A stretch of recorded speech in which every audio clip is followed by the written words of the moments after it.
Welcome back to RGR Football. I'm Ryan, and this is me going rogue on the Kansas City Chiefs and the NFL, and how the Chiefs fit into the NFL, especially this week as it's the bye week, and we don't have anything in particular to look forward to until we know who the Chiefs' second round, non-wild card opponent is going to be. So we're going to take a look at something that I've been wanting to do ever since the game ended, to tell you the truth. And I just want to say, I know it's been a tough week, and so we kind of moved our schedule around, and I wanted to get this out because it's a fun thing to look at, and I wanted to have a nice light film review. Dan will have another one tomorrow looking at another prospect, but for today, I wanted to take a look at Khalen Saunders, the Chiefs' defensive tackle. If you're new to the channel, make sure that you click the like and the sub and the bell notification right now so that you know what's coming next, Dan's review, and then we're going to have a look at the playoffs. We'll probably make some picks, because that's what we end up doing most of the time as we get ready for what's coming for the wild card weekend. But prior to that, we do have to take a look at what happened against the Chargers to close out the season. And I want to start here on a play with Khalen Saunders because get a look at what he is to begin with before we take a look at what stood out about this last game.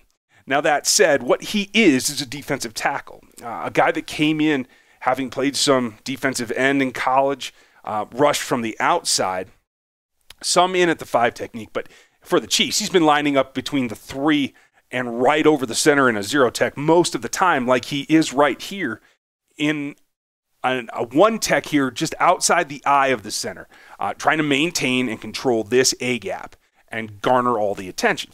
He does a pretty good job with that. Now, Derek Notty's the starter in this position, and that's okay. Honestly, he should have been filtering in here more amongst his pals in Pennell and Notty, except for the fact that Tershawn Wharton showed up and kind of blew everybody away with his play. So we haven't seen a lot of Khalen. In fact, he's only played in 3 games. He got hurt early in the season. He came back for 1 game, did all right, and he sat since then until this game. And he could have packed it in. He could have gotten down. He could have taken that as a negative about his play, but he didn't. He continues to do this kind of thing, which is what he is good at. Here, he's just driving off a straight zone block, beating it to the outside, and coming back and making a tackle. This is what he does. He's very good at it. He will play more next season, and by keeping his chin up and not letting his situation get him down, he's maintained positivity. Here he is again, and I want to show this one because this really exhilarates and makes even more so it very plain what kind of athlete he is. And again, like I told you, he played defensive end, even played some fullback in college, and it definitely shows on this play that he is going to have to get on his horse. Now, he's lined up here, again, off that A-gap on the backside of where this play is going to go over to this side. Now, watch as he comes off what he has to do. Make contact, beat the block. Now he's coming downhill, waiting for a linebacker to do his job, and now he has to accelerate and try to make this tackle. And while he didn't make it, he made it so that Tim Ward could. And the 2 of them saved this touchdown. It was a really great play. And again, what you want to watch is, as Khalen's lined up right here, he's going to come downhill, and all these players are over here trying to get to the sideline and make the tackle. Quite frankly, it's lucky that he was paying attention, because some guys in this case would say, okay, it's way over there, I'm done. But he keeps trotting, and he's able to hit the accelerator, and that's what this looks like. As he comes downhill and the corner's turned, he has to turn it on, and he does. Gets there, forces him back inside to Ward, and that's a big play. On this next play, we see something a little bit different, and that is he's not in here.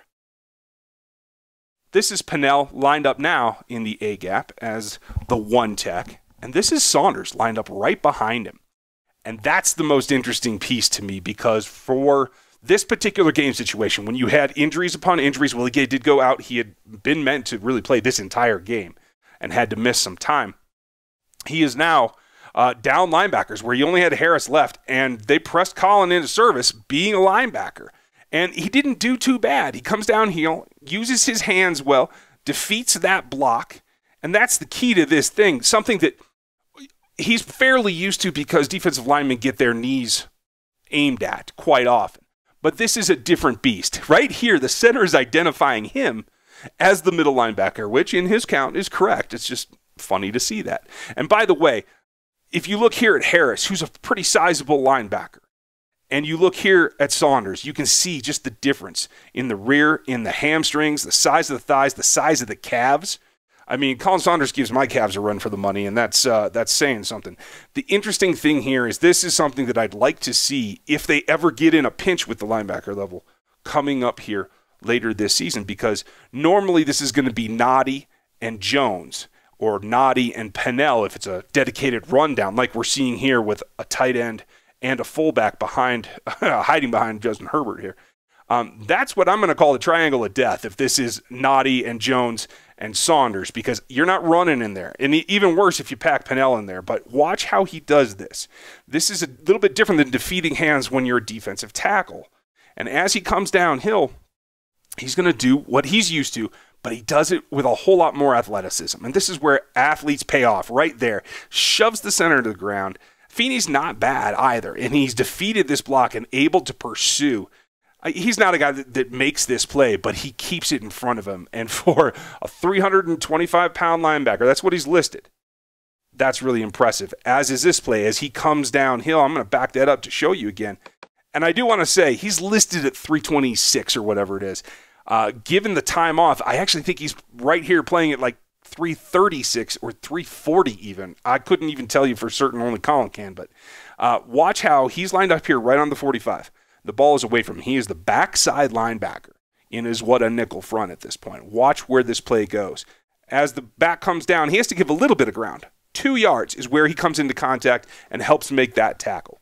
As the defensive tackle standing up, to call it incredible is something that doesn't do it justice. Watch it in real time here as he heads straight down 2 scrape steps and he's off.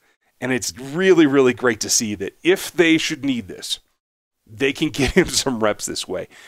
It's going to be a question mark of whether he's going to be active or not come the playoffs. But this is, again, showing yourself to be versatile. This is good for his career. And again, they are here in a 4-man front. He is the strong side now with the tight end over here. And watch this play as it rolls forward because it's very similar. And again, the athleticism, he turns his hips right away this time to pursue because he's trying. But look where he makes contact. Way out here, literally at the sideline. You can't see that every day from a defensive tackle. Now, it helps, obviously, that he was standing. But he didn't scrape here. He saw where it was going, and he took advantage of it. And the interesting thing that we just saw right there, in fact, I'm going to back that up. This is Damian Wilson next to him, who got pressed back into service. Watch how Damian motions him in closer. Now, I don't think that's actually what Damian meant, but that's what he did. And so he actually took a step to the inside and made this harder for himself. And he accelerates right here to go make that play. That acceleration is hard to find. And it's really impressive. And it's something that you have to be able to do in order to make an impact on the field. Now, not everything's perfect. Clearly, this is a guy playing out of position, and he has some reads that he had some trouble with. That's the way that it goes. Again, here he's lined up behind the tackle. He's going to take this B gap and be responsible for it.